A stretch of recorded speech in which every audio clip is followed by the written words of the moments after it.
Hello, everyone.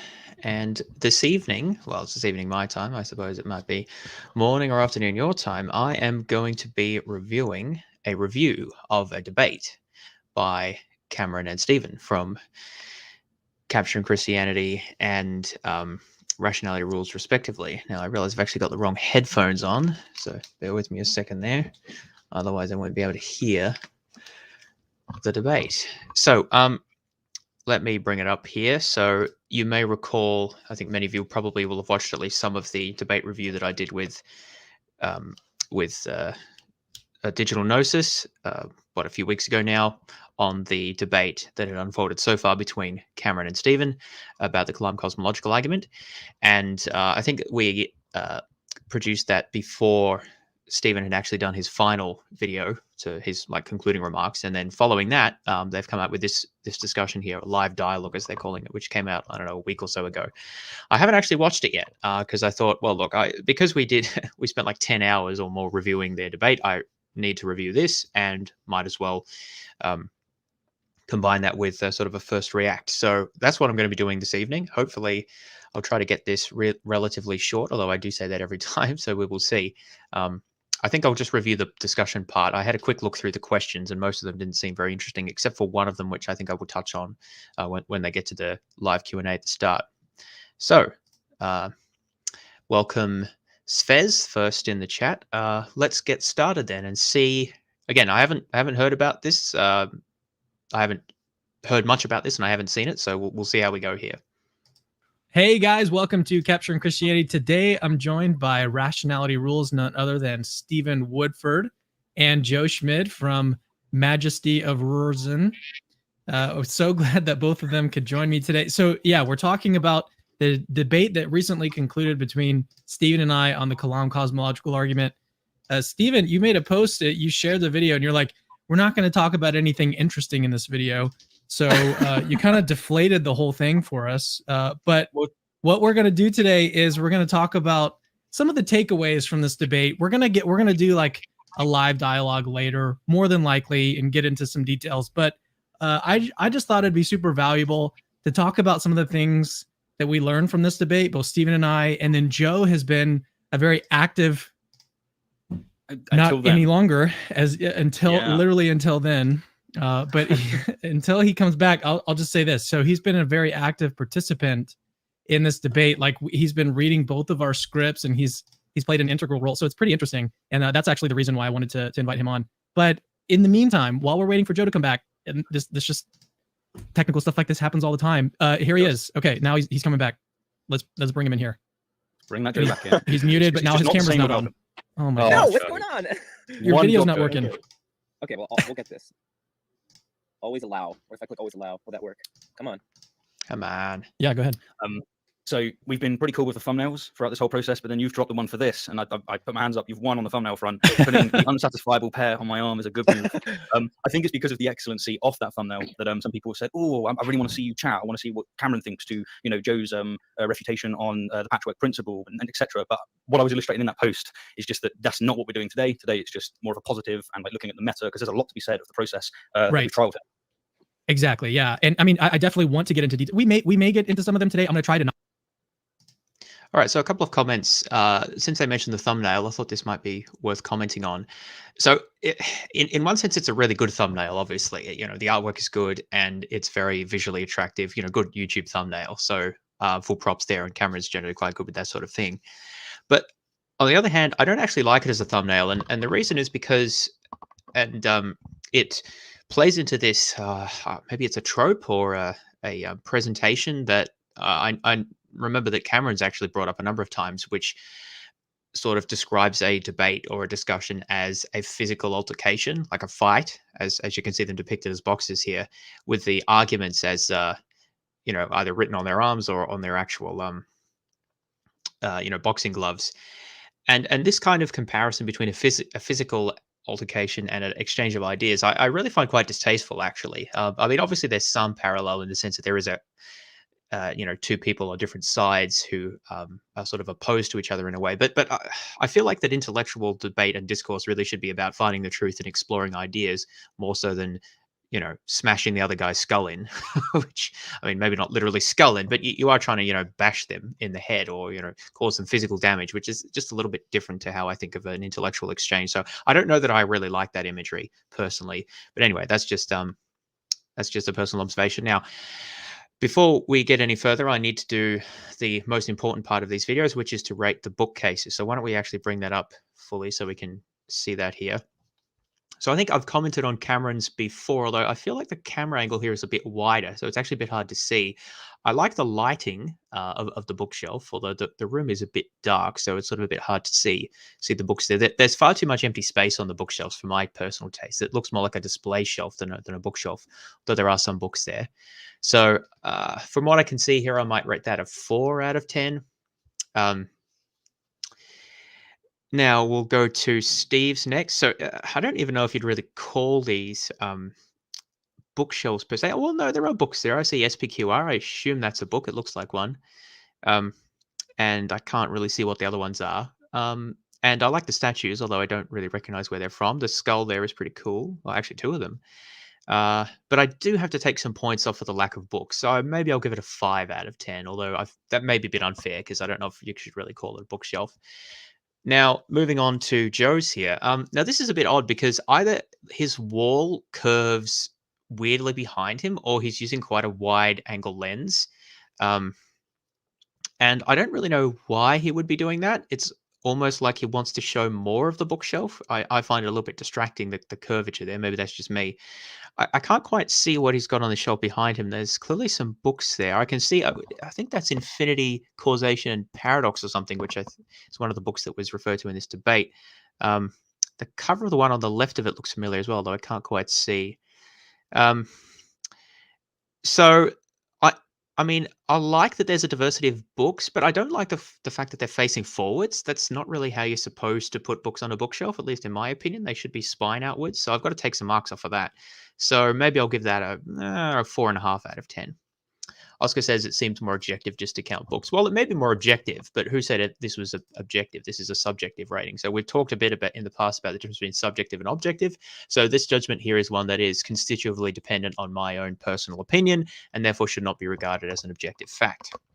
All right. That being said, let's get into the rest of the video.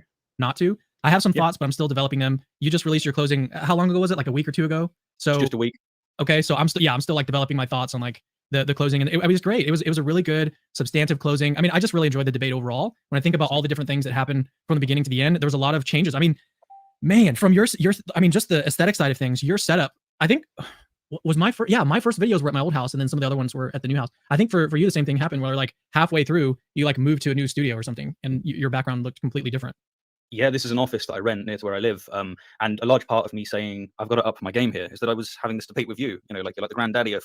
I look at the lighting behind camera. Can we just appreciate the lighting behind camera right now? Even this just looks awful. I'm going to have to up my game again. So no, you definitely played a role in that, Cameron. Well, I'm glad. I'm glad to have had a positive impact on you in that way, Stephen. But okay, Joe, how about I turn it over to you and just get your kind of initial thoughts about, I don't know, anything you want to talk about?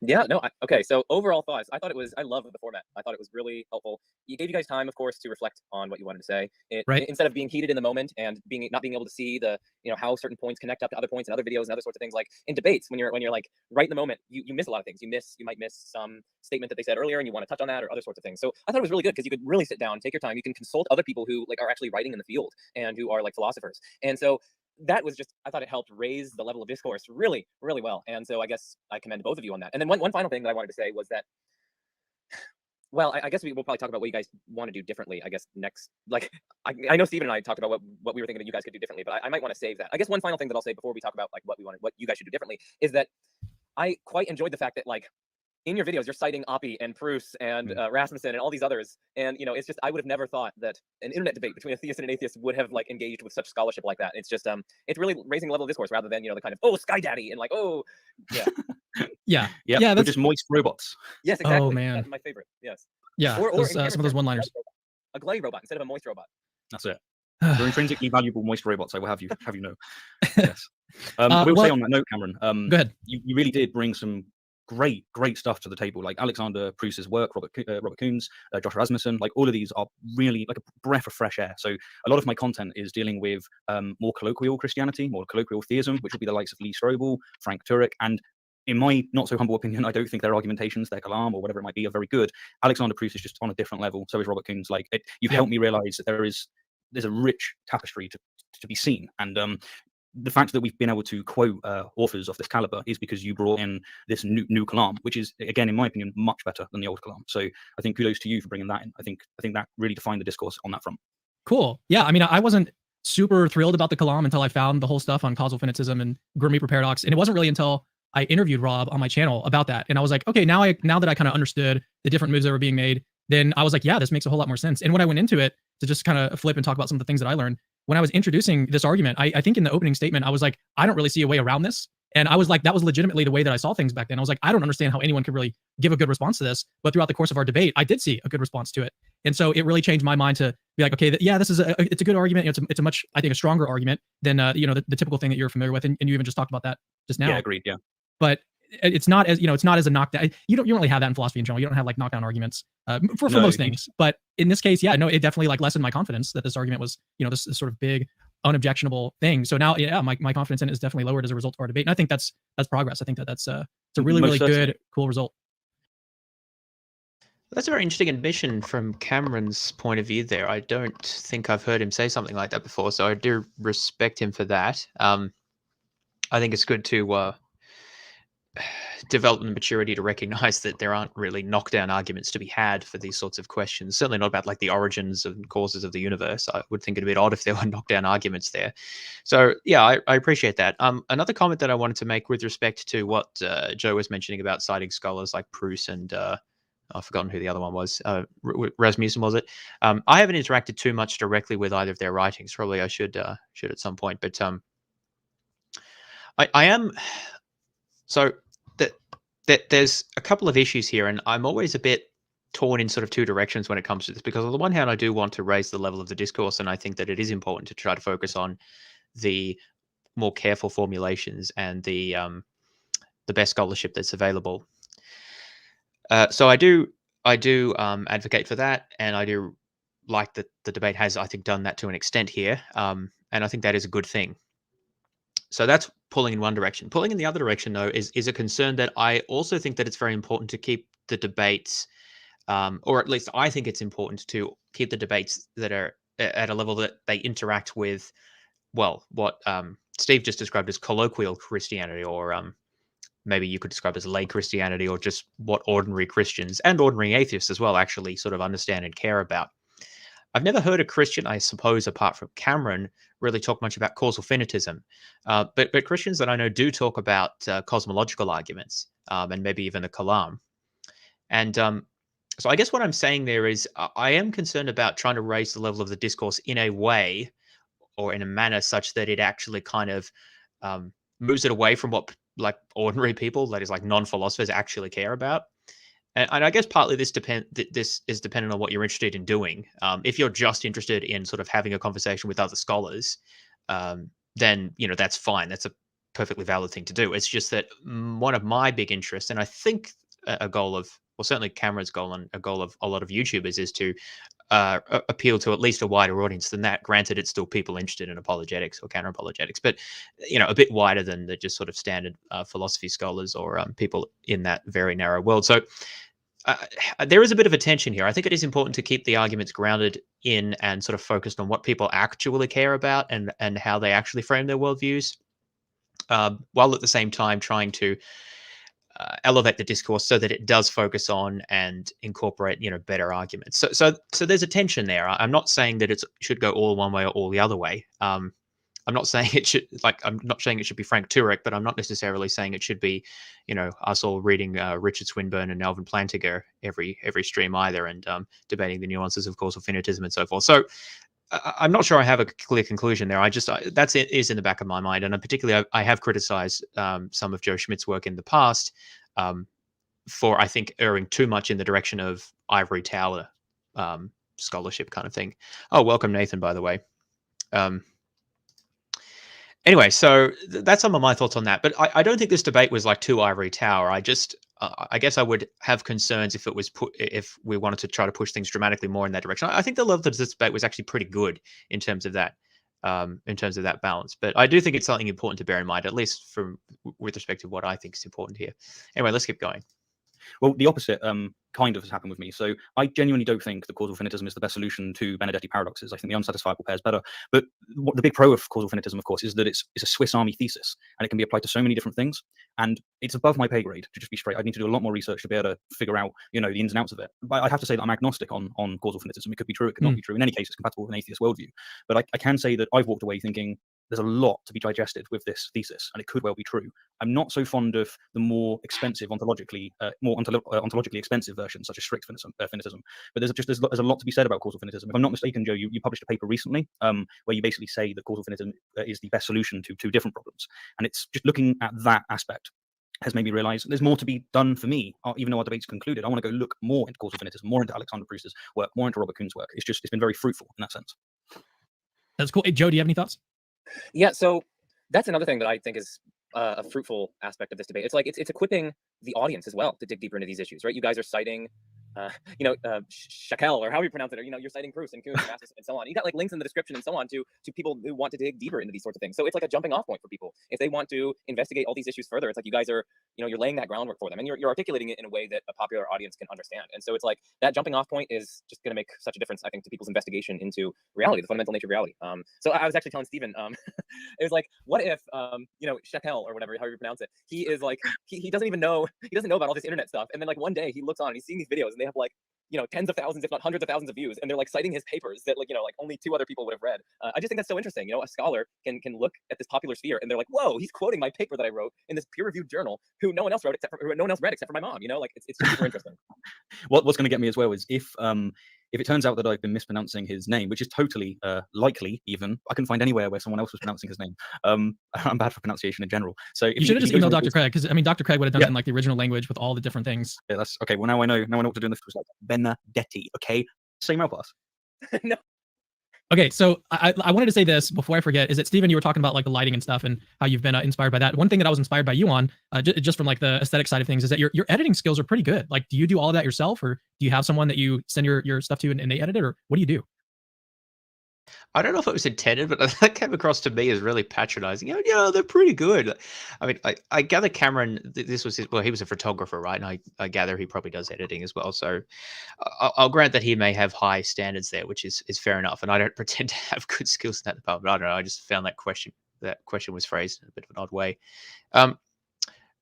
But more substantively, Joe's remarks there, again, like I partly agree, but the constant reference to peer-reviewed scholarship and referencing and things like that, it does worry me a bit, because I don't think that that's actually that important for these debates. Well, let me clarify. It is important to draw from good scholarship, but I don't think it's as important to try to direct a lay audience to that scholarship. Because let's be honest, it's hard enough even for people who are really interested in this to understand a lot of philosophy papers. And a lay audience is just not really getting much of a chance there. Now, there may be good resources to refer them to. I would often recommend something like the Internet Encyclopedia of Philosophy, which is similar to the Stanford Encyclopedia, but a bit more accessible. So that's, I think, a good source. And there are others as well.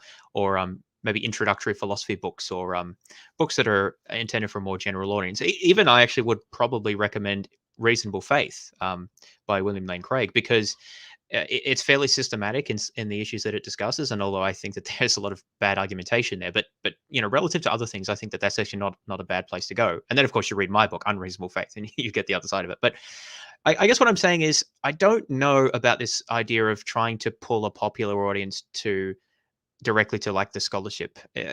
I feel like that's going to be quite off-putting and not really very effective. I mean, it depends on your objectives, but I don't want to be too elitist about this, like, oh, well, they couldn't understand it. Like, it's good to have it there for people who are interested, of course, but I also don't want to, because I think there's a lot of problems with academic philosophy, and a lot of it is very otiose and jargon-laden and very hyper-specialized and particular problems. And I don't know that it actually addresses the needs and concerns of a lot of people. So, again, I think there's a tension here that we need to be a bit cautious about. Thank you, first of all. So I have a background as a graphic designer, so that helped me come in. So like, you've got your photography and you do graphic design. You can tell, especially if it's all you as well. And by the way, because we both have that skill, it made for like a unison with the fonts and like the flavors. And I think that actually aesthetically is really nice to do. But no, it's all me. I've recently got into After Effects, and I'm just there's not many atheist content channels, many channels which are competing in that area with me. But I've always been someone to say I want to compete with myself and just try and get better content. So yeah, just looking at everyone's content all over YouTube, all over Netflix, whatever it might be, and just see whether or not I can do something different. I think my best one so far was my collab with Joe, the first like minute and a half. This is sort of interesting, but it's not mainly what I want to comment on, so I might skip forward a little bit. I would just say that I know my production quality is nowhere close to this level, but I mean, I'll plead limited time and resources. I am trying to complete a PhD, among other things, so I'm just doing this in my spare time. But I do try to improve. I learned a lot of stuff from him, and so I've started to incorporate some of those same concepts into my videos now. So yeah, you've had a really positive impact on me. And it's just, I find that visual learning is really, I've got several, but one of them is that we have the time to really think about the best way to express the views that we are expressing. So not just in words, but also in visuals. So like the way that you express the Grim Reaper paradox and the Grim Messenger paradox, they're so easy to understand because of your visuals, because of the time you put into it. Whereas if you're just reading, especially if you're reading a paper and it's using the notations where it's going for any set S, any member M at P, it's like, this isn't accessible to normal people. Yes. So it's good to like bring it into. That's not a diss on that. It's perfectly fine. But when you're trying to talk to a wider audience, being able to present it with visuals really helps. Yes, I really agree with that. I think that I've actually said this for years that diagrams and sort of simple visualizations and pictures and such are grossly underutilized in philosophy. I think they're extremely useful. I mean, not just for a lay audience, but for everyone really, but particularly for a lay audience to understand. I mean, these sorts of things are widely used in the sciences, and I don't know why they're relatively underutilized in philosophy, because it's not really about whether it's a quantifiable discipline. Like biology's, you look at biology book, and most of it's not quantified, but it's just, diagrams illustrating what's happening, causal connections or relationships and systems interacting and things. So I think that a lot more can be done for that in philosophy, and I appreciate some of the effort that actually both of them made in the video. So I think that that's actually quite a good point. Now, Joe speaking here. I wanted to add to that. No, because on like the unsatisfiable pair diagnosis video, like Steven, I remember, we were like working with each other super heavily on that. I was up at like, 1 a.m. like sending my voice messages in my dorm room. And I was like, well, you could explain it like this and other sorts of things. And yeah, I distinctly remember that. And I was like, how do we best explain the UPD? Because it's so abstract and it's so difficult to see why those two are unsatisfiable in a kind of strict, logical, abstract manner. And so it's like, I remember you had to create that slide and it was like, well, why yes and why no? And it's like you separated them and I was like, man, it looks so great at the end. And it was just so much hard work put into that people might not recognize. But yeah. I wouldn't have thought the unsatisfiable pair diagnosis is that abstract. Maybe it's just me. I'm too used to these sorts of things. Anyways. Musical renditions. Well, maybe. I don't know. I mean, perhaps people could use that for philosophical purposes. Yeah, the amount of energy and effort it took to take something like that and make it accessible, even just to like my own mind, that is not an easy task to do. It's like when it comes to the unsatisfiable pair, the best I've got, and I think it's technically, it might be correct, but the best I think so far is to go, look, you have a proposition and a rule. The proposition assumes no first member, that's the infinite set, whereas the rule does assume a first member because it's saying that each member is predicated on the prior, and so there has to be a first member, otherwise you're going to get your paradox when you combine it. But even that doesn't really get, all of it on the table. So it really is, you're right, it's very difficult to explain. Yeah, but I really like the fact that with this kind of format, and that was one of the reasons why I was kind of really excited to try it out, is that you can add these sort of visual elements that you can't get. I mean, even watching, I'm working on a video right now. We were talking about it before we went live, top 10 atheist Christian debates that everybody should watch. And one of those debates that I mentioned is between Craig and Wielenberg. And their debate, they did the same kind of format that we have here. So like it was written, they did some things differently, and I'll get into that in a little bit. But when you listen to that debate, there's so much substance that it's actually kind of difficult to follow at points, because when you do a written debate like this, and I think that actually happened in our debate as well, is that when you do a written debate, substance basically gets turned up all the way to 11. And so it's good in one sense, it's bad in another sense that it can be a little bit difficult for the audience to follow. But the fact that we can add in these other visual elements, I think really helps like ground it and make it more accessible, even though we're turning the substance up or providing other things that, can help people follow along. So I just think that's that's an interesting point, which kind of leads me to the question as to why Cameron and Steve didn't do this, what they're doing now, like sit down and talk to each other a year ago, because their debate with each other, which, what was it, 4 videos each, I think, back and forth, took a year between, or maybe it's even slightly more than a year between when the first video came out and when the last one did. Obviously, I'm not saying necessarily that that's too long in the sense that, well, there was a lot of production behind it that was going into it, but I think that they could have done several live debates in that time. And I think that may have actually advanced the discourse perhaps further than what they actually did do.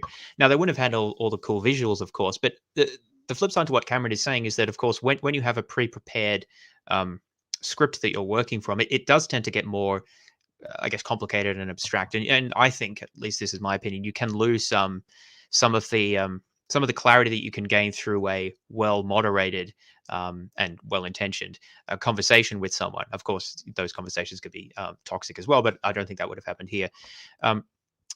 And so, I think that there's sort of two sides to this coin. There is value, of course, to pre-prepared presentations and the diagrams, but there's also value to just talking to someone and hashing through some issues in a natural sort of discursive way. And then you can have some time to think about it and do more research, and you can come back and chat about it again in a few months. I think that's it's like we think of debates as like the fight to end all fights or something like that. Like once you have the debate, well, you've debated about it, right? So that's like kind of finished, which is kind of silly, right? Because it's an ongoing process. Why don't we kind of have a more regular schedule of just discussing these things and trying to build the discourse? That's at least how I like to think about what I would like to do. A really cool benefit to a debate like this, as opposed to just doing, you've got your opening statements, and then after that, it's like you're just kind of winging it and you're just talking. You can't use these other things to help explain your points. You can't really think deeply about your responses. Maybe you've got some prepared things that you had planned to say in response to something, but it can reach nowhere near the level that when you just like are able to really slow down, read through a transcript, think about it, get thoughts from other people. There's no way that you can do that, in a live setting or in a debate. And that's not to say that there's no positives of doing these normal debates, but with something like this, those are some of the benefits. But yeah, I would love to spend a little bit of time just talking about some of the positives of our debate, and then or the structure of our debate, and then also some of the negatives. So, Stephen, what did you see as like one of the better things about this debate format? Sure. So in your opening, I think it's like a minute in, you say, quote, "A philosopher that I really respect once told me that philosophy is best done slowly," and I completely agree with that. And so do I. I think for many of the reasons that we've already outlined, I just think that the format enables adequate time for reflection, which is just, look, if the goal is truth rather than entertainment or rhetoric or sophistry, then you really do want to have the time to be able to consider these things. We almost cultivate, this is not just like the theist side or atheist side, this is just a humanity thing. We almost cultivate an environment where it's not okay to take the time to reflect on things, and that's wrong. Mm-hmm. And this format fights against that. It's like, no, it's perfectly fine. Go away and consider it. It's like when you said just a while ago, you went, I need more time to think about these objections. That should be a perfectly viable thing to say. But there's a bit of a cultural disposition not to enable that. But I think that that's one of the biggest pros with this, that you've just got the time to go and digest it. So I'm dyslexic, right? So it takes me a bit longer to read content. Having the time to be able to go through the book twice instead of once, that's huge. That's big. And if you want the best criticisms from me, you need to give me that time. And that's what this format does. Any thoughts on that? So I agree with what Stephen is saying there. However, I don't necessarily agree with in fact, I think I disagree with his, I guess, conclusion or implication there that this, well, no, we said it right. So it's a conclusion that this structure is good for promoting that thinking. I mean, it's obviously good for Cameron and Stephen because they have more time to think about it, right? But the issue is more how it affects the audience or what the audience take from it. And I think the big problem with this type of debate is precisely that the audience doesn't get to see your thinking. Like, you do all your thinking behind the scenes, and then what you present is a prepared, polished, carefully crafted, apparently with Joe's help. I didn't realize he was helping there. Apparently both of them at points, according to what Cameron said, with a lot of help and guidance. That's what you see at the end of it, right? And you all the working is sort of kept behind the scenes.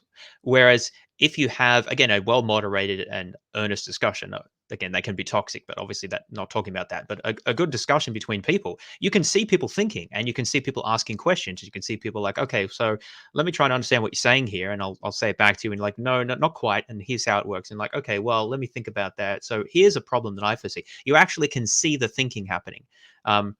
And again, when this is done well, and I think that that's actually kind of the most important thing, actually showing how someone who's familiar with these things and has some of the sort of tools and concepts works through the ideas, not just like presenting the arguments as the conclusions. Again, there's value to that as well. It's not an either or thing, but I'm just saying that in terms of promoting the thinking and working through it side of the discourse, I don't actually know that these pre-prepared presentations are necessarily a great way to do that, precisely because they hide most of that behind what the audience doesn't see. Joe?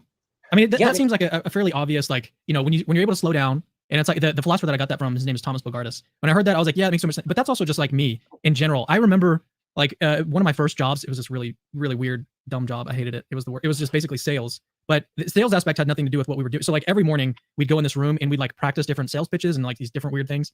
Really, really weird job. But anyways, it really showed me that I'm really bad at thinking on my feet, because we had to do that in these like little exercises. And I was just like, even though I knew this stuff, like I'd memorized all the different things, when I'm like in the front of a room in front of other people and I'm like being forced to think up things on the spot, even if I like know them in another context, I like be easy to remember. I kind of like freeze up, and that's just kind of what I do. But when I can slow down and when I can really think through, and there's no pressure, then it's just so much easier to think through something a whole lot, at a much deeper level. So for people like me, and I'm sure I'm not the only one like this, where it's like you've got this expectation to perform at a certain level or whatever. I mean, not just this, but like there's a game that my wife and I every now and then we play this with like family and friends and stuff. Have you guys heard of the game Taboo? No, it's not Uno. Have you heard of the game Taboo? Taboo. Okay, so here's an interesting fact about that. So Taboo, in this game, you've got this little buzzer, and I don't remember exactly all the rules, but there's a buzzer. It's like this little pink or purple box, and it's got like this little red button on it, and you press it, and it's like buzz, and that's like when your time is out, like someone else buzzes this thing. Anyways, that is the buzzer. I'm pretty confident that is the buzzer that Lawrence Krauss used in his dialogue with William Lane Craig in Australia. I'm pretty sure that's the buzzer that he brought to one of their dialogues, just because I remember playing that game, and I remember exactly how that thing looks. That was completely off topic, but the point is that this game forces you to think up things on your feet. My wife is like the best at this game. She is super good at it. Thinks up everything. She like wins every time she plays. And me, I'm like, I can't think of a thing. And so I just know that like that's just me. Like I'm just not good at thinking of things on the spot. But a format like this, it allows for the opposite of that. So Joey, I feel like you wanted to say something. Not only time for reflection, but I mean, I know I gestured towards this earlier, but it's also time to consult like resources. You can go to. Question here: do I see a similar problem with having an artist present a pretty painting without showing the hours of work that went into it? Well, it depends on the purpose, right? And this is what I was saying before. I mean, if the purpose is to exhibit the end product, then obviously there's no problem with that. And in fact, that's better. But I don't know that that's really analogous to what I see the purpose of this sort of discourse is. If the purpose of it is to help people think better, more critically, more rigorously, and considering a wider range of viewpoints and so forth about these important ideas, which is one of the things that I foresee is important and appears to match at least what some of the guests have said here, then I don't know that hiding the working behind your production and then just showing those pretty painting as a result is really a good way to do that. So, yeah, I mean, it depends on your objectives. I acknowledge that. But yeah, I'm saying that if we want to promote the helping people to think about these issues, hiding the thinking from the actual content that people see is not necessarily the best way to go about it. That's my position there. Yeah, let's see what Joe has to say. Maybe I'll just jump a second back. Not only time for reflection, but I mean, I know I gestured towards this earlier, but it's also time to consult like resources. You can go to Oppie's book, Philosophical Perspectives on Infinity. You can go to Proust's book. Can I point the right direction? Yes, I did. Okay, you can go to Proust's book right there, Infinity, Causation, and Paradox. You can consult the papers. You can take your time reading the papers, taking the notes on them. You can message your friends. Ask philosophers and whatnot. You can see dialogues that took place in the interim, right? So I know that Cameron. I know you watched the one that I had with Josh Rasmussen and Alex Malpass, and like that was touching on all the stuff in your guys' debate and like zooming into a particular aspect of it. And same with Stephen and the unsatisfiable paradiagnosis video with Alex Malpass on my channel, right? It's like like you guys wouldn't have been able to use that content and be served and benefited from it. You wouldn't have been able to do that had you guys just done like a live dialogue and so on. So I don't know. I just think it allows so much of the fruits to come and missing out on a lot of the negatives of a sort of live debate, like the ones you were just talking about. I don't quite understand that. Maybe, I mean, Joe knows the timeline and the details more than I do, but like, why wouldn't they be able to have been able to benefit from that discussion? Obviously not if the discussion happened after their debate, right? But if it had happened beforehand and they both watched it, because like, it's not like you can't do preparation for a live discussion. Of course, you should do that, right? And that's what I do. I mean, it depends on the amount of time. But for example, I had a debate recently with David Paulman about epistemology, and I did quite a bit of reading beforehand about that, even though I didn't really have a pre-prepared presentation, so to speak, and it was quite an unstructured discussion. But I was quite happy with how it went because we just both were discussing through and trying to understand each other's ideas and giving reasons for why we sort of preferred our own views. But the thing is that you can share links and you can share resources, and we did this a little bit before the discussion as well, and then both discuss them in the context of whatever the debate or discussion or whatever it is you do later on. So it's not like you can't do that, but the point is, so you can have some pre-thinking and pre-reading that you do, but then you still actually see live interaction and thinking through things as part of the discussion. And so yeah, I mean, I guess I sort of see what Joe is saying. Well, you're always going to incorporate things better and more smoothly and so forth when you have time to prepare the exact thing that you're going to say. But yeah, I don't think it's an either or thing. I think you can have a lot of that with a live discussion as well. And again, the idea is that you don't just do this once and then like it's finished. You can iterate these things over time. Anyway. So, Stephen, any more positives that you wanted to talk about? Because there definitely are some negatives we need to talk about. Yes. One big positive, and it relates to what Joe was just saying there, is that in the process of considering these arguments and reaching out to people, I made some new friends and acquaintances, with Joe being one of the former. So that's a big win. Like, that's a good thing. You connect with people that are interested in the same kind of things that you're interested in. That's just a good thing. So that's another positive. Just building connections with people and encouraging the story and the context to move forward. And even just with you, Cam, because our interactions in the past haven't been like as constructive as it is now. And so just what are you talking about, bro? Is help with that.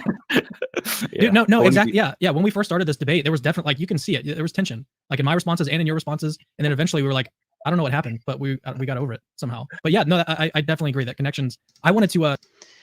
Was there no tension in like Cameron's last response? I'm not sure. I don't know about. Did they get over it? I mean, they seem fine in this discussion. I don't see any tension here, but I don't know. I did feel some throughout the debate. Not that that's necessarily a bad thing. Like a little bit of tension between people who disagree. I guess it depends what you mean by tension and how much there is. But you know, like it's fine for people to disagree and be passionate about that. So in that sense, I don't think it's necessarily a problem. But anyway, to talk about that too, because when you originally raised, in I think it was your third response, the unsatisfiable pair, I was like, this is a very, very serious objection. I need to become like the world leading expert on this objection so I can understand, is there even a good response to this? And I wanted to be prepared. If there isn't one, I want to be able to be prepared to like just give up this argument if I just don't think it's good. And so I consulted basically everybody that I knew to talk to. So I talked to Alexander Bruce, talked to Josh Rasmussen, I had a phone call with Rob Coons, and I talked with them about all these different responses, all of the different things that I had in my mind. And that process was so, I felt like I was actually doing philosophy for like the first time ever, like really doing it. And I just thought that was like really, really cool. That's something that I never would have been able to do, if we were doing this live. It was a live dialogue. Now that said, that is really, that's really weird to me. I was going to say backwards. Maybe that's a bit too strong because it's fine to talk to the, those people if you have, intellects like that at your fingertips or available to just discuss things through like that. Then obviously that's a great resource, right? So there's nothing wrong with doing that. But the thing is, like, why not just talk to someone who disagrees with you and work through it with them? Like, like that's sort of the point. Well, again, it depends what your objective is, right? I don't want to say everyone has to share the same objective, but again, it doesn't sound like from things that they've said that at least Stephen, I think, I don't know about Cameron exactly. His goal is apparently to expose the intellectual side of Christianity. So maybe that's a bit different to helping people to think through things better. But at any rate, if something like that is the goal, then what's the problem with just talking things through with someone you disagree with? Like that's often more helpful, at least in my opinion, than talking through something that you with people whom you agree with, or at least more agree with.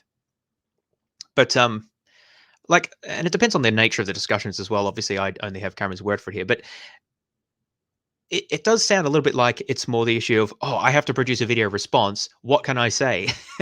As opposed to, well, one, what do I actually think about this? I mean, you may not necessarily have a view yourself, so that's somewhat of a separate issue. But also, like, just what is the appropriate response in terms of the other views that I hold? So, like, what is a natural reply in the context of my worldview, which may or may not be what you yourself believe, because that there's various factors you could consider. So, what I'm saying there is, it should be less about the performance and more about just like, well, let's consider these ideas. So given what I believe, how might someone who holds these things respond to this sort of thing?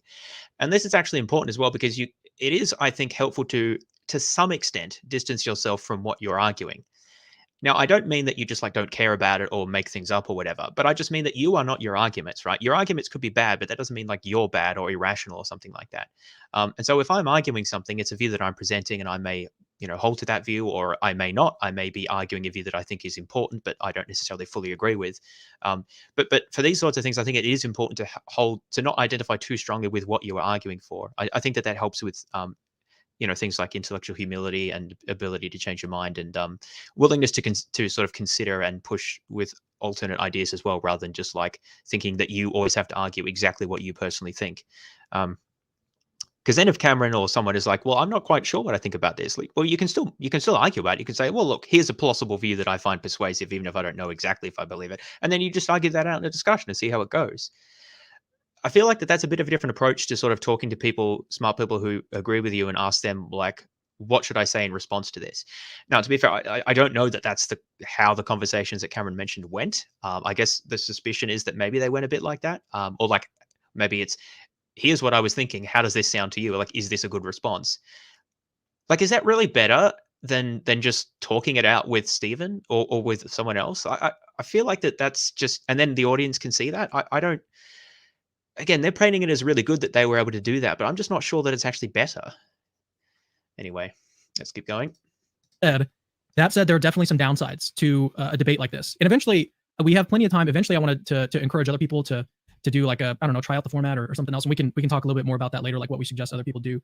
One of the negatives, one of the downsides that I've noticed, and this is probably the most glaring one, is that our debate, I don't even know when we started, honestly, but it lasted a long time. You know, in some of the back and forth, like there was, I think on my part, there was like 3 or 4 months in between like your response and then mine. So that and like after a while, people are just like, okay, I've kind of forgotten about everything that was said up until this point. You and me, we're writing this and we have all the transcripts and we're looking through everything line by line. We're like, how can I respond to this? How can I respond to this? But everyone else, like everybody watching is not as into it as we are. So when you have this like huge gap of time, even if it's just a month, I think like a month is still a long time between each one. So that's a real big downside, is the amount of time between our responses. And that's definitely an area where we can improve. And I have some thoughts about how we can improve that.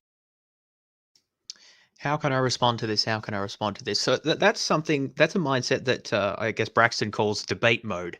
And I guess he pulls that out a bit, so I sometimes make fun of it. But I think he does have a point there, because you know, there is obviously a mode that we get into, and you know, I'm not immune to this either. But I do think that it's not how we really should be thinking about things when we're having a discussion, in terms of how we should respond to this.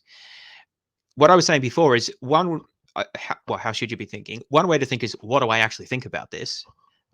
Which potentially is more honest. But you don't always have to be arguing or even discussing from the point of view of what you actually think. And I think it is often useful to just adopt other views. For example, if we're having a discussion about morality, for example, I may choose to defend a particular moral theory just sort of for the sake of argument, and because I think it is useful for the audience, whether or not I personally agree with it, as long as I'm not like making up arguments that I think are just fallacious or giving misinformation. That's different, right? But in terms of just presenting arguments you think are plausible but not 100% convince yourself, that's fine, and I think a good exercise. So if I'm doing that, I don't necessarily ask myself, what do I believe about this? It's more like, well, look, what does someone who has this set of commitments that I'm sort of taking the position of, what's the sort of thing that they might say, or what's a plausible avenue that one could go down here? So, like, I guess it's sort of like how to respond, but it's more like it's more exploring the different worldviews or positions and asking kind of, what does this viewpoint have to say about that? As opposed to like, how would I respond? Again, one seems more ego driven to me and like, how do I win the debate? And the other is more like trying to explore the values and the virtues and the scope of a particular position or set of positions. So I acknowledge that this is maybe a bit subtle, but I do think it matters, right? Again, it shouldn't really be how do I respond to this, but should be more about what do I think about it, or what does the view that I'm speaking from the perspective of have to say about it, or what are some other relevant considerations, that sort of thing. Again, it just should be more about the arguments and the considerations rather than the back and forth between two boxes, as Cameron's presented there. I just feel like there's a misalignment here of how I would approach this, but. Anyway, let's keep going. But I wanted to get your thoughts on that being a downside. Yeah, I like this process as well of bringing up the con and then seeing whether there's ways to rectify it or to mitigate the problems. Yeah. Because if there is ways to mitigate it, then that's good, obviously, and it means that the format can work with these caveats in place. Whereas if there's not ways to mitigate it, then it will be a general problem for that format. So yes, I think the delay between each of them is a problem. And maybe if we were to go again, you'd want to keep it to 3 or 4, maybe 3 instead of the 4. But the way that I was looking at trying to fix that was, and this is why my videos got longer and longer and longer, like the last one's very long. I just thought, hey, why don't I just play to my audience the full context? So in the final video, I think nearly 20 minutes of the video is your content. And I'm just thinking, if I just have Cameron speaking, then yes, it's replaying. And so if someone's watching it through the series, it might get a little bit, okay, but also that's a good thing, because it means it's going to stay in their head more. That's one way to solve it, but you end up with these really, really big videos. And then when there's just like 3 objections raised to one argument and 3 to another objection, and you end up in this position where there's so many different conversations that are being had, and then you've got to like tie them up and get them to work with the context in place for everybody to catch back up. That can be difficult. Yeah, I think that's another problem with these formats, that they get quite fractal quite quickly, and then each response will try to explore multiple of those avenues. And unfortunately, people like Craig, obviously he doesn't really do the YouTube ones, but in his in-person debates will call you out if you don't respond to any of the points that he mentions and use that as a rhetorical tactic, which again is good in terms of like as a debating tactic, but in terms of having actually sort of intellectually honest and robust discussions, I think it's really quite manipulative, to be honest, because it's so easy to just bring up more points than the opponent can respond to, and then you just call them out for not responding to them all, and you present that as a win. Craig is good at that, but and so the sort of defensive strategy is to try to respond to everything, but that actually makes a discussion that's often quite difficult to follow. And I think this is why I think a well-moderated discussion, I mean, call it a debate if you like, but whatever, a well-moderated discussion where the moderator helps the interlocutors judiciously discuss at some length particular core issues, and then maybe once a sort of an endpoint is reached, a natural endpoint is reached, move on to another area.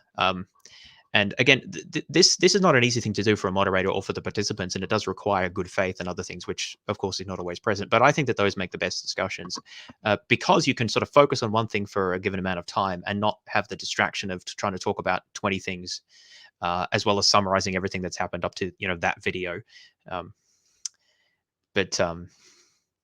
Yeah, I mean, there's pros and cons either way, because of course, when you do it in a live discussion, things can get missed and so forth. So I acknowledge that. But again, I think that there are a lot of advantages in just doing this as a live discussion. Yeah. Joe, any thoughts? I also thought that was a big negative. It's like 3 months later, and everyone's like, "Hold on a second, like, what's this debate is still going on? Is it still the Kalam? Did you guys move on to like the fine-tuning argument?" It's like, yeah. So that's. I mean, I think there are some ways to ameliorate that. So I think I have a perfect solution. Yeah. Got a perfect solution. Okay, so my solution is this, and I don't know if I've talked to you about this yet, Stephen. Maybe I have. But here's my idea.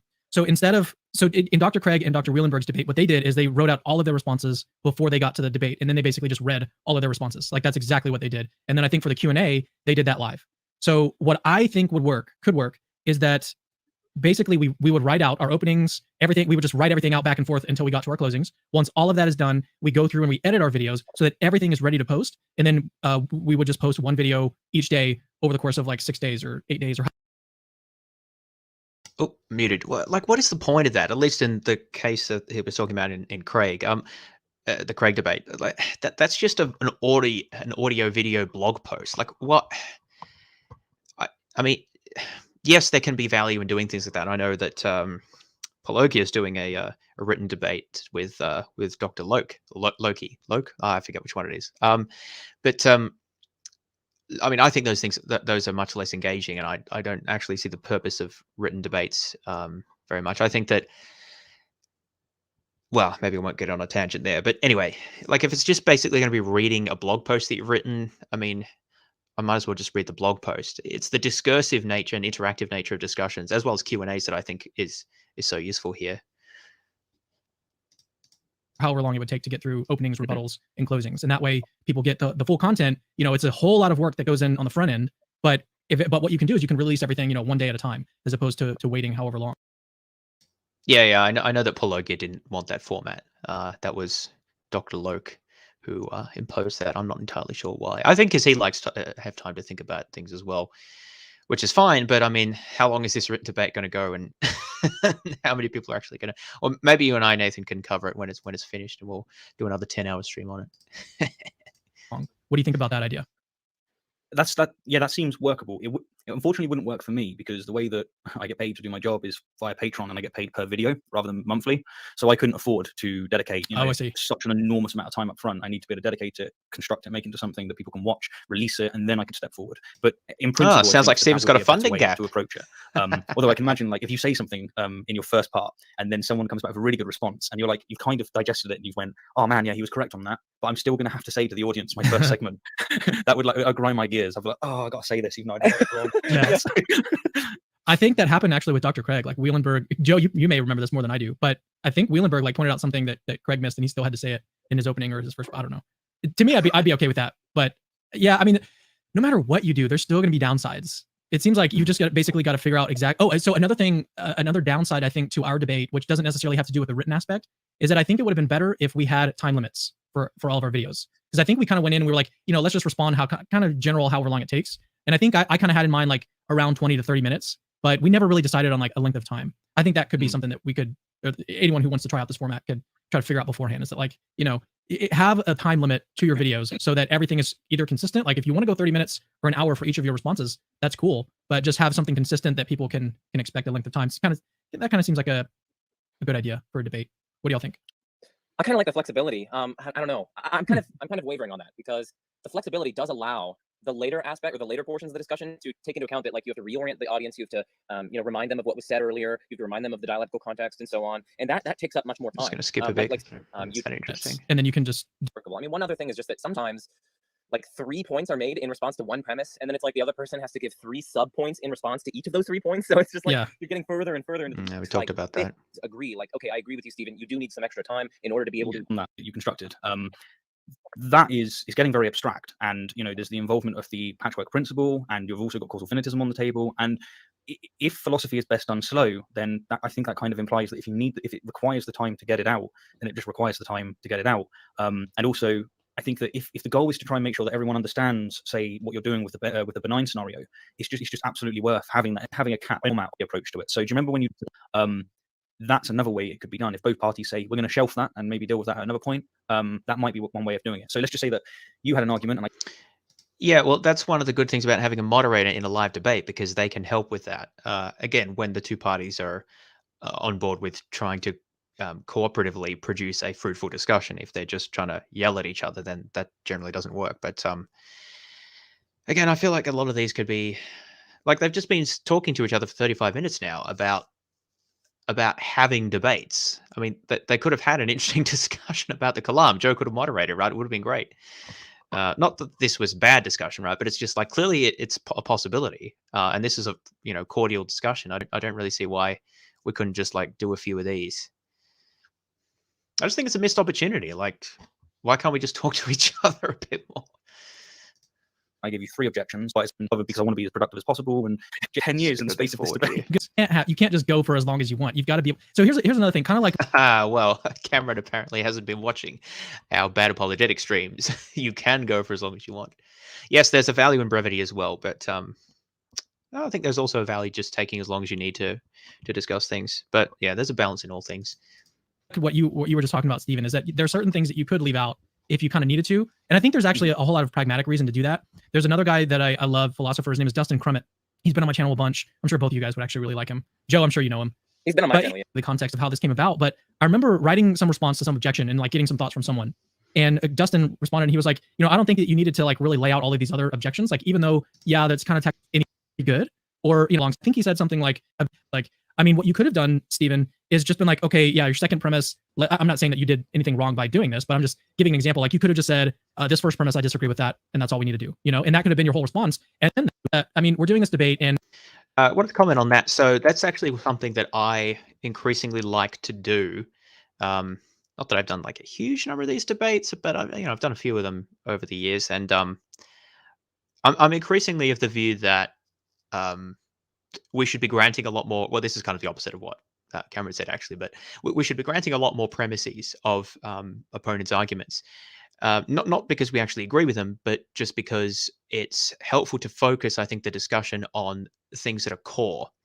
And one example of this that I'll give, which, I mean, it doesn't matter if you agree with the specific example, it just illustrates the point.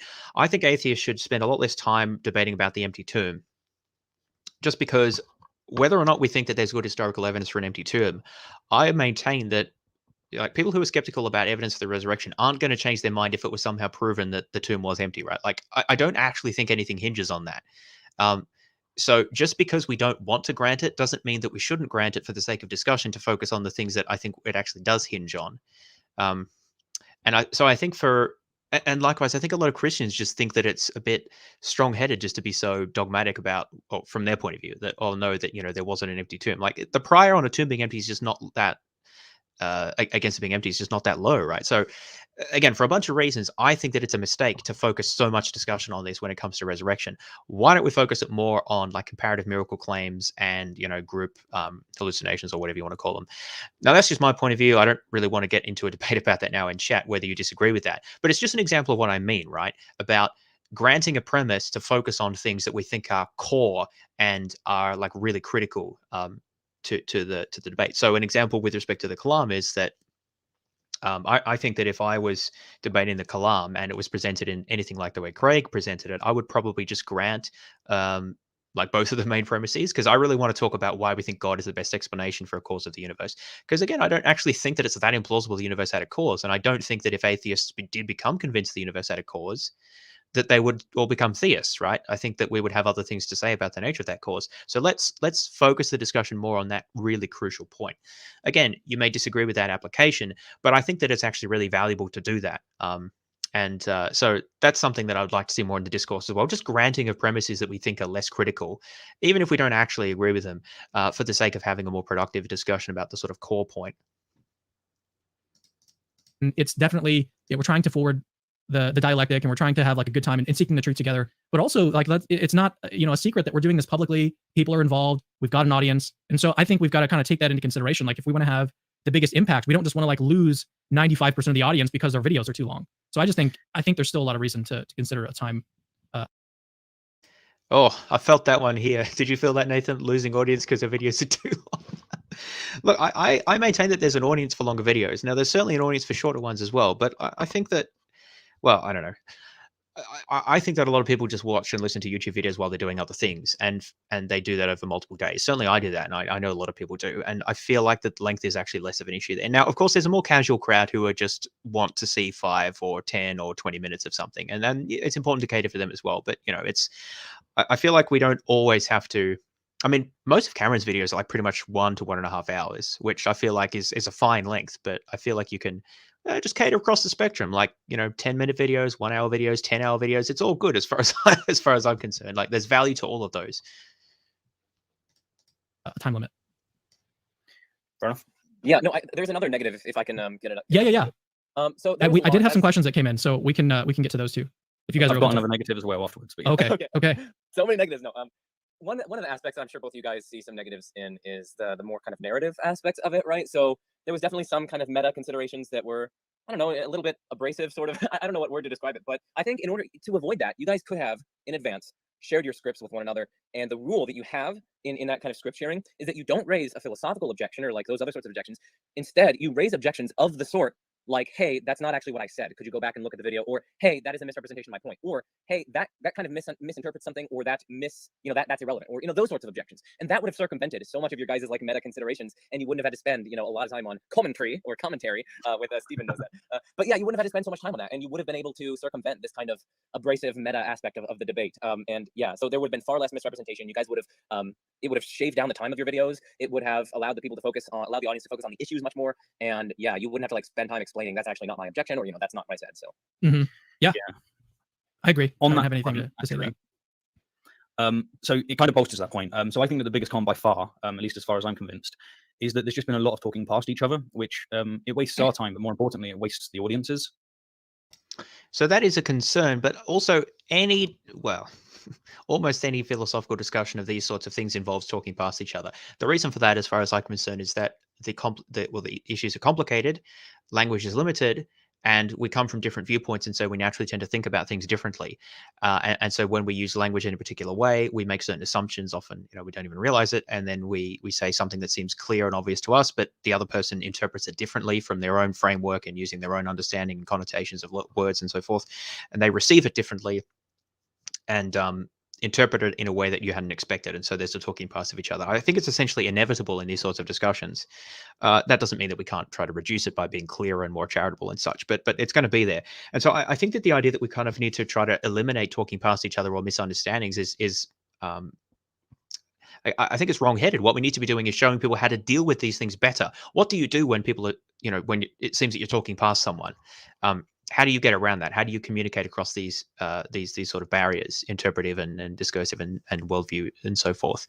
Trying to eliminate that by sharing scripts and everything. I mean, it might make for a bit of a slicker video, and again, depending on what your goal is, that could be useful. But overall, I think it's more valuable to show people how to deal with that, how a good moderator can help there, how two people discursing, honestly and trying to understand the opponent's view actually deal with that. I think that's like super valuable. And trying to hide that behind careful editing and sharing of scripts, I don't know that that's necessarily the best option there. So here's a few examples. For instance, when I said that it was a mistake, when I made the mistake of saying that you, Cameron, didn't provide a syllogism for your argument from limits, and you did, in a live setting, you would just shut me down immediately, and like all of that wouldn't have been wasted time. Or when you opened by critiquing some of my old videos, I would have stopped you. Or when I spoke of empiricism, you would have asked for clarification on the spot, would have fixed all of that. Although then Joe wouldn't have been quite as present. So there's pros in that.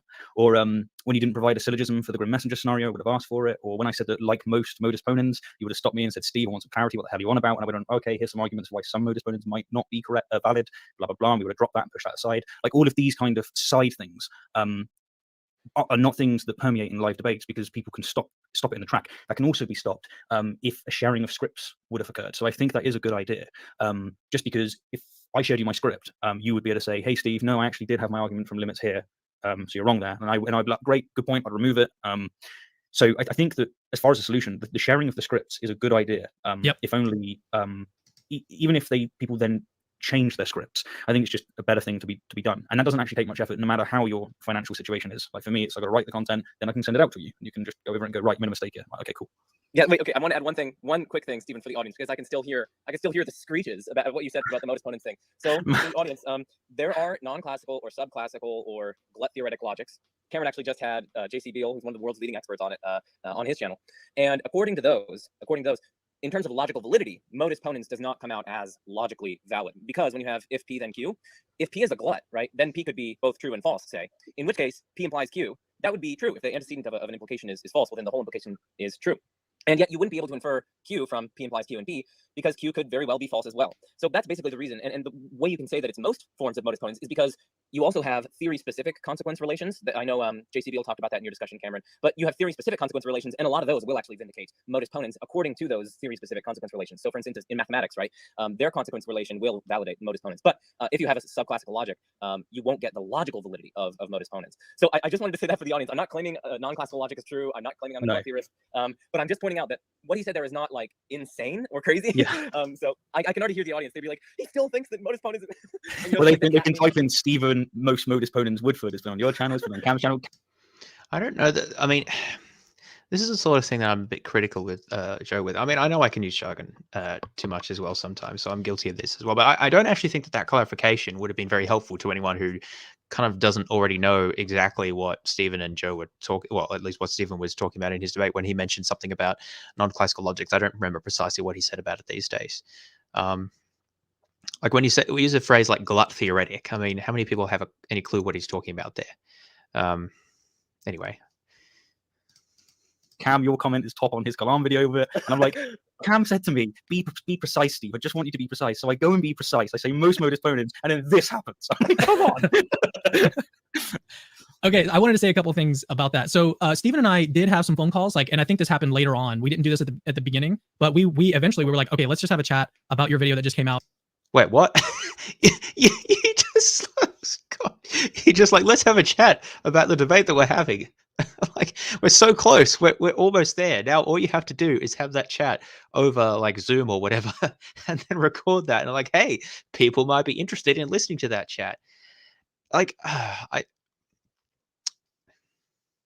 mean, they don't have to do it if they don't want to do it, right? Or if one of them doesn't want to do it. Obviously, it's their choice. But I'm just sort of asking, like, why can't we just like it would be so valuable, I think. Why can't we just do this?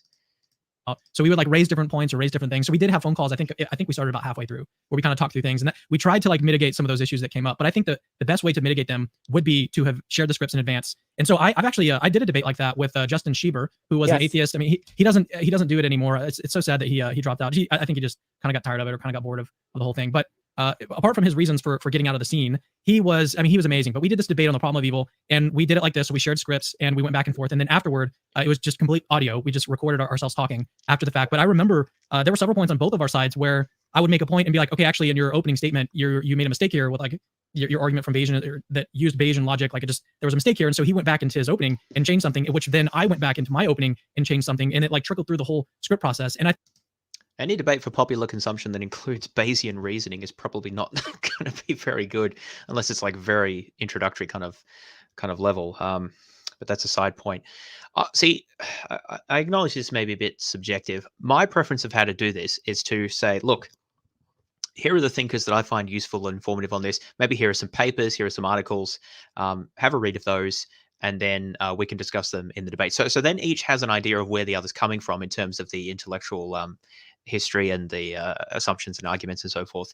But it's not necessarily about like crafting a precise presentation or trying to nitpick exactly what the other person has said or anything like that, which seems unhelpful, and like you could iterate a million times about that, which is the other thing about making it sort of too difficult to arrange these things.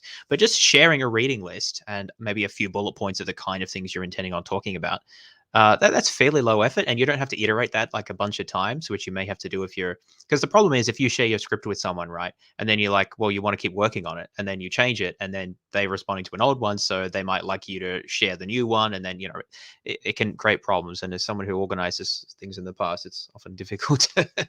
That's sort of an unsolvable problem in terms of how many times you get this happening, and then when it happens too, and that makes it all harder to do, right? And so it means that these things are less likely to happen, which I think is another problem. But anyway, so again, I think that a lot of this can be solved by sharing some initial points, sharing a reading list, having some time to think about it, and then having a nice moderated discussion. And then you do it again in however many months, and the discussion can build from there. I'm not saying that's the only model, but I think that would be a really fruitful one. And I feel like a lot of the problems that they're talking about here would, maybe not all of them, but a lot of them would have been mitigated if that kind of format had been followed. I think that made our entire debate the better for it. So I love that idea of like being able to write everything out and showing everything beforehand, and that way everybody's sort of satisfied with the scripts beforehand, so that substance again is king as opposed to like these little side nitpicky things. So I'm in total agreement that kind of stuff could definitely, there's ways to mitigate that as well. And I think that the way to do that is to share all of the scripts in advance. And I mean, Stephen, I think that there's probably still a way for you to be able to do, I mean, especially if you were to like, I don't know, every month you like set aside an amount of time that you put toward this, where you're either writing a script or you're editing, doing some editing on a video. So like most of your videos are, your sort of normal kind of content, but then, in a year or however long it takes to get all the scripts out, the scripts written and the videos done, you've got like all of these videos you can just release and bam, that's like your bonus month or whatever. I don't know. I think there's ways of making it happen still. I think that's fair. Like if there was adequate time. Also, one of the major things. Maybe you could donate to his channel, Cameron, to help cover some of the costs. I don't know if he has tax deductible status in the UK. I mean, maybe he does, but I'm a little dubious as to whether he does. I really wish I had understood from the beginning is, so obviously I've had plenty of debates with theists, and it tends to be that they're coming at it with their own thoughts and whatnot. And this is your Kalam, of course, but you've tapped into like just the creme de la creme of theism here with Alexander Pruss and Robert King's. Like, again, these people are brilliant.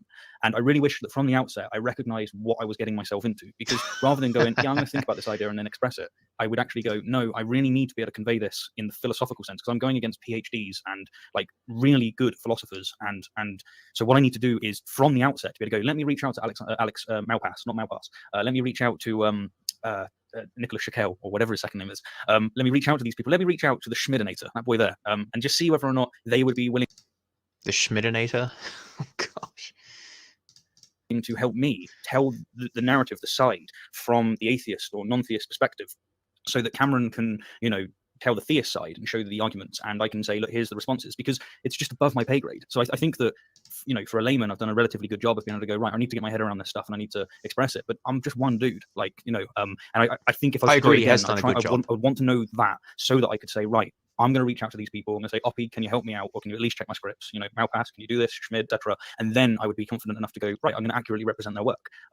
Because that's one of the absolute best things about our format. If this format had been used, or will be used, on the ontological argument, on various teleological arguments, there's just going to be so much great content out there for people to be able to digest, like the new philosophy, the best philosophy, as told through the prism of me or you or whoever it might be. That's not to put me and you down, Cameron, but I'm sure you'll agree with me that a lot of this just is above our pay grade.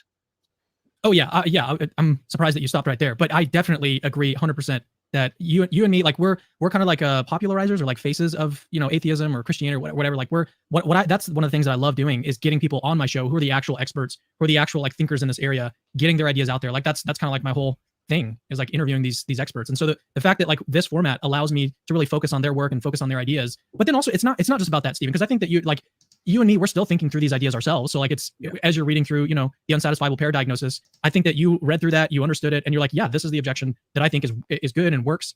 And so it's not just that we're leaning on these guys, we're also doing it for ourselves and trying to understand, all the different moves being made. So I just want to say that, yeah, I think it's that, but then it's also like we're actively participants in this, and some, maybe it's some small way. Like we're not the original or originators of these objections, but we're still thinking through them ourselves and trying to do what we can to contribute. And so I'm sure that Joe would agree with that as well, even though like he's, as you said, he is above both of our pay grades. But Joe, what are your thoughts? You haven't talked in a while.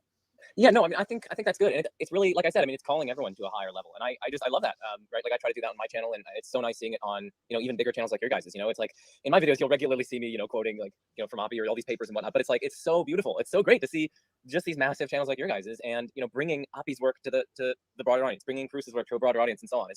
It's insane. All this stuff would be locked away in an ivory tower, right? But no longer, and it's just it makes me really happy, and it's just so wonderful. And I've had the gift of sharing my published work online and so on. We just did one with Alex O'Connor, right, on some of my professional work and so on. So I really think it's so great, and it's upping the level of discourse, and it's just as you guys are being edified by this and learning from this, but so too is your audience, right? They're getting these resources and so on that they otherwise wouldn't have been exposed to. So yeah. So do you guys have any other thoughts or things that you wanted to talk about? Any more negatives, Stephen, before I move to some questions from the audience? I'll have a quick look. Let's look at these negatives. Oh, the list is long. Right.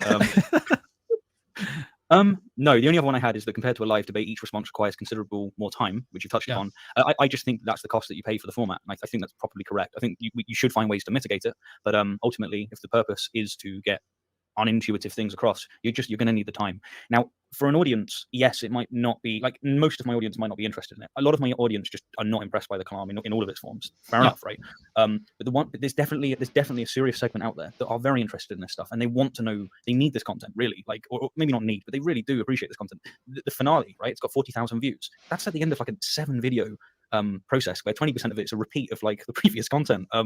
I just think that's successful. I think that tells you that people are willing to watch through and listen. And so, yeah, I think that's the last of the negatives, really. I think you can mitigate them in ways discussed, but that's it. Yeah, and it definitely doesn't have to be 40,000 views. Now, that is certainly a lot for, material of this sort. How many views does... Oh, I don't want to go off this. How many views does Cameron's top video have? And what is that video about? I just want to check this before I actually say anything. Does he have... Oh, he doesn't have that play. Wait, maybe it's here. Does he have the top videos one? Because I feel like his most viewed video is also one of the silliest. Wait, I'm on the right one, aren't I? Yes. The one he did with, where is it? The wonderful gentleman who cast demons out of people or something like that. There was one of them that blew up, wasn't it? Yeah, here it is. Bone-chilling interview with a real-life exorcist. So that's got 1 million views. I'm pretty sure that's his most viewed video. Again, correct me if I'm wrong there. So where am I? Yeah, so 1 million views of an interview with about exorcism. By the way, how long was that interview? That's an hour interview, so it's not about length there. I mean, I'm sure most of those people didn't watch the whole hour, but I mean, why do I mention that? Well, I'm not entirely sure. I'm still trying to think about what that tells us. I mean, it tells us something. Yeah, there's a way to sort by popularity, apparently. Oh, I'm still working here. How do you do that? Oh, sort by. Yeah, I'm stupid. Yeah, you just click on it there. Yeah, it is the top video. The next one is A Historian Explains Evidence for the Resurrection of Jesus by Habermas. Oh, and then we've got progressive Christianity is more dangerous than atheism, which is interesting.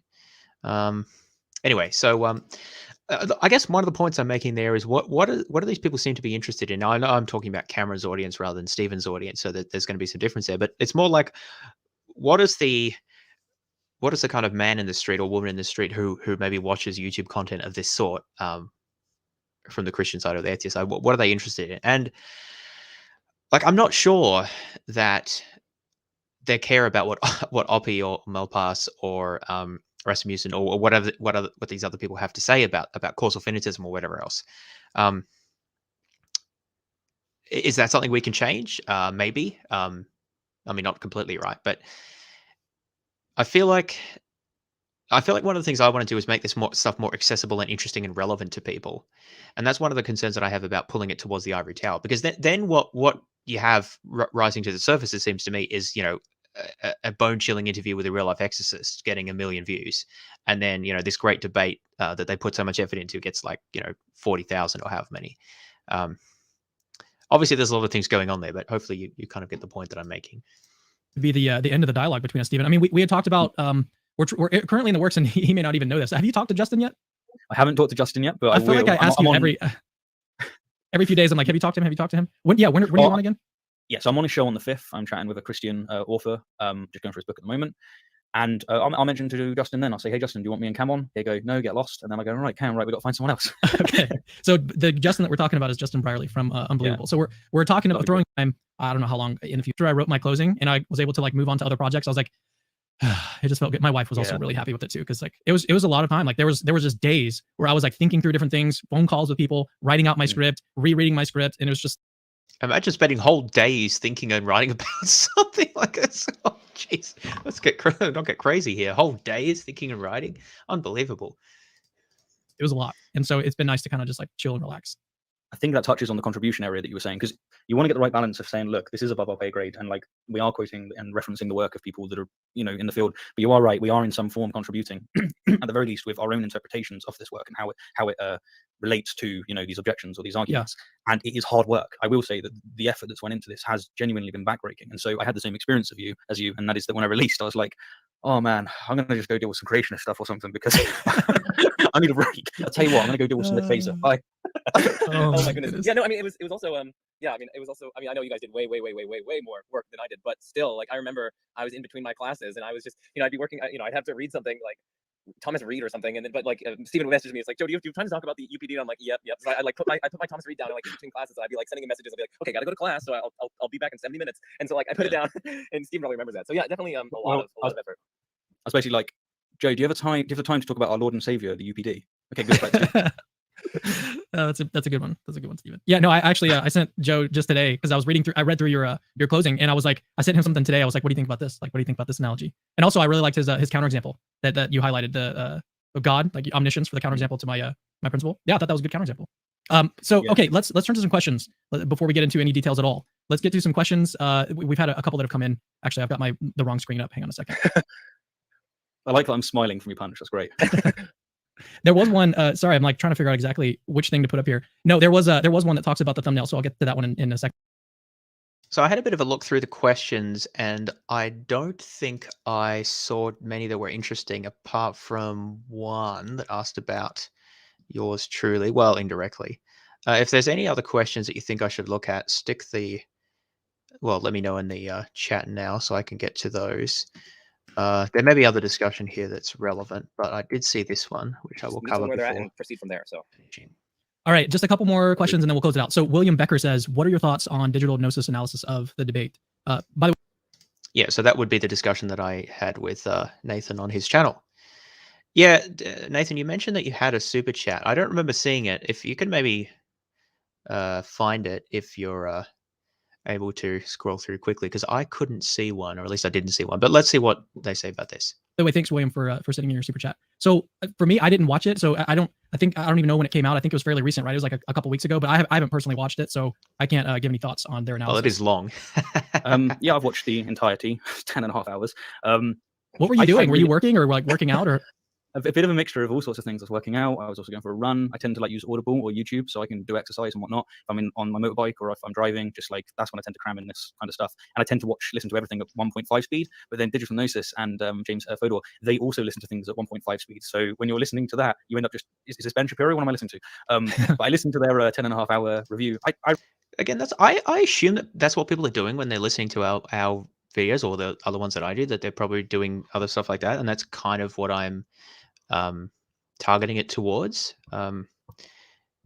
Yeah, I don't know. Maybe some people get the idea that there are people who just sit at their computers and watch a 10-hour video. Maybe you go back and look at some highlights if you're particularly interested, but that's not what I'm anticipating. Anyway. I really like Digital Gnosis's content. I really like James Fodor. If you want to get like a good atheist on your show, even to discuss definitions of atheism, then you're missing out not getting James on. He's definitely a force. If you want to understand the atheist perspective, I really recommend checking out both of their channels. Joe, did you watch their review? I only caught portions of it. I have to admit that I do not have the time to watch a 10-hour video. I'm sorry, I do not have that time. But yeah, so unfortunately I didn't get to watch the whole thing. I only watched a select portion of it. I think it was the very end because I wanted to see what they had to say on the UPD. So gotcha. Yeah, so it's the same kind of thing with me. It's like I've got to really be picky and choosy about like what content I watch for my, because a lot of the work that I do goes like the things that I spend my time doing during the day are typically for my channel. So if I'm not like, if I was to do maybe a review of their review, like it might make sense to watch a 10.5 hour video, but I've got other projects I'm working on. And even recently, like you mentioned earlier that I interviewed Dr. J.C. Beal, and his book was kind of difficult to read through, but I had to read through it and listen to his interviews that he's done so that I could be better prepared during our interview. That's the kind of content that I like, that I watch, and not just in my free time, but when I'm actually working as well in my office and everything. So yeah, it's a matter of not having the time, and then it's just not really relevant to stuff that I'm currently working on. So did someone want to say something? Was that Steve? Well, I was just going to add in, like, I remember, so I've been trying to pay attention to the people that have been making commentary, not commentary. By the way, so I say commentary. So I don't know if Stephen's going on a different point here. So yeah, I didn't know that Stephen gave me a shout out there. That was kind of him. Nice thing to say. But what was I? Okay, so not having the time issue. So obviously, that's I find that a bit of an annoying excuse. That being said, of course, what people do with their own time and what they want to listen to and what they don't, that's their own business, and they don't have to watch our streams. But I will say that I know that Cameron listens to debates while he's doing other things, because he posted recently on, well, I think it was his YouTube community, right, about how he was listening to a debate between, what was it, Craig and Ludeman, I think it was, while he was mowing the lawn. Now those debates, and also Cameron just put out a video where it's like the top 10 of these debates. Most of those debates are 2 hours long. So, or even 2.5 hours long, some of them. So you put, 4 or so of those, and that's like one of our videos, and that's assuming you're not listening to the video at faster speed. And, you can do it over a few days while you're doing housework or other things. So now, of course, does Cameron have to do that? No, he doesn't have to do that. But I'm just saying, like, I don't really buy this idea that, like, there's just no time to do this. It's sort of like, if you thought this was valuable content to potentially respond to, which of course I think that it is. Obviously I would say that, but could you not find the time in like a month to watch portions of this? I mean, it doesn't even have to be all 10 hours. Watch a few hours of it and see if it's of relevance while you're mowing the lawn or doing the dishes or whatever other things you do. Like, I find it a bit weird. Again, it's about priorities, of course, and if that's not a priority, that's fine. I don't. The response given, I felt, was inadequate, and so I'm defending the value of my content, right? But they were just talking for so long about how they needed to spend all this time researching for their Kalam debate, right?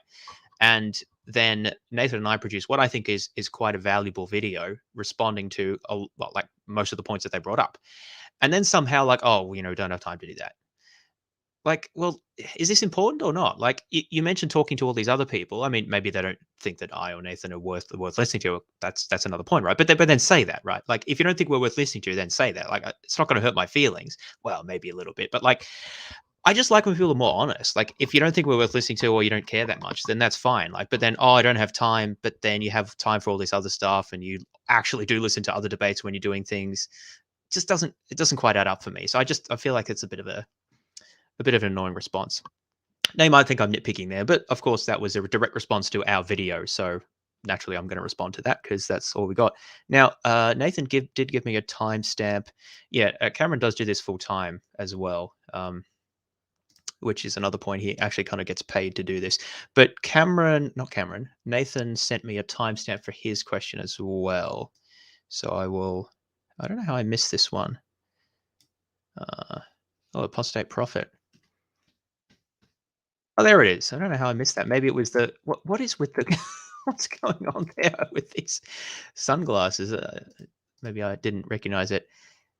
All right, let's see what any thoughts they say about that. This. Probably would have helped. Yeah, I mean, that probably would have helped. I mean, it would have humanized people before going into it, which would probably have helped as well. So I think that's another negative that we could highlight. So I think he's right there. I think you guys could have done this beforehand, and yeah, I agree. I think that's correct.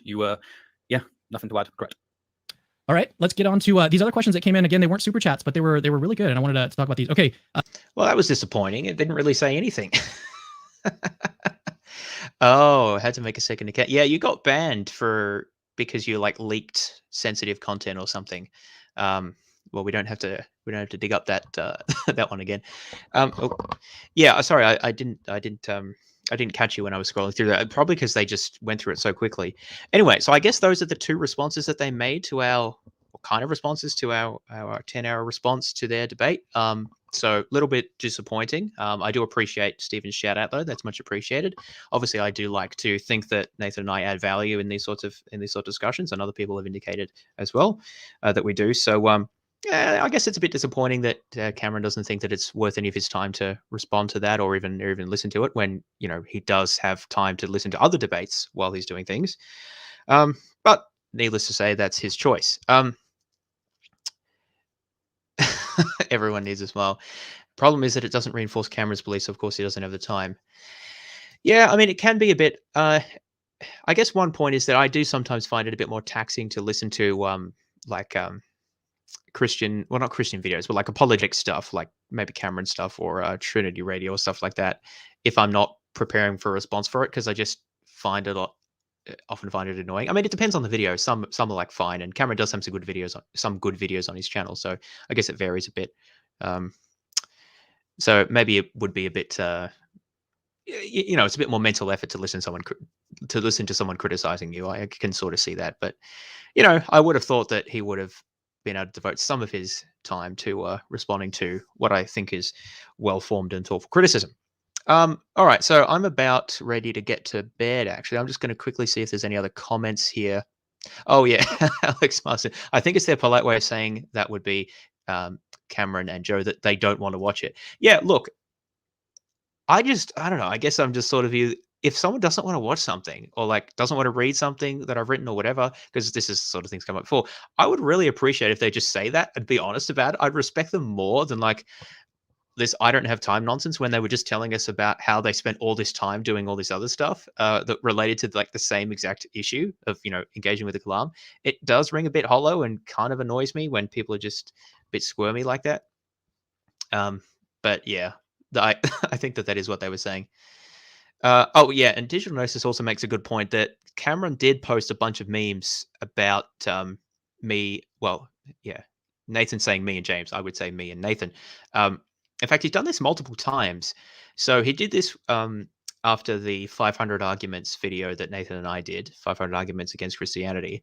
There are a bunch of memes about that. But then Cameron's also posted some memes about the off the hand comment that I made in one of my videos about a plant or plant-like entity potentially being a cause of the universe. And that seems to have tickled his fancy. And made some memes about that. He's posted that a few times now. And to my annoyance, never mentioning me by name, because I feel like if you're going to criticize someone and mock them in a meme, at least like mention them by name, because other people don't. Like, I know that he's talking about me because I'm the one who mentioned that. But anyway, I find that slightly annoying. I'd prefer that he just was open that he was responding to me in a way. But yeah, so he is at least to some extent aware of what we do, but doesn't kind of want to admit it seems. Let's see, anything else here that anyone wants to address? I'm just quickly having a look at chat here. I don't know if this was addressed at me, but it seems like an interesting question. So do you think Christians? Do I think Christians view philosophers of religion and bishops, priests as authoritative experts in the field akin to how we view professional psychologists, biologists? I think that they absolutely do. I mean, definitely pastors and so forth. I'm not sure how many ordinary Christians really know much about philosophy of religion, but for those who do, I definitely think that they see people like Craig or maybe Swinburne or Habermas as authorities. We saw that here. Like Cameron he didn't mention any of those names, but he mentioned other names of like he calls them up and asks them about their arguments, or about what they thought of his arguments. So I think that they definitely see these people as authorities, and I think that that's actually basically what Craig. Again, I know most about Craig, about what his business model is.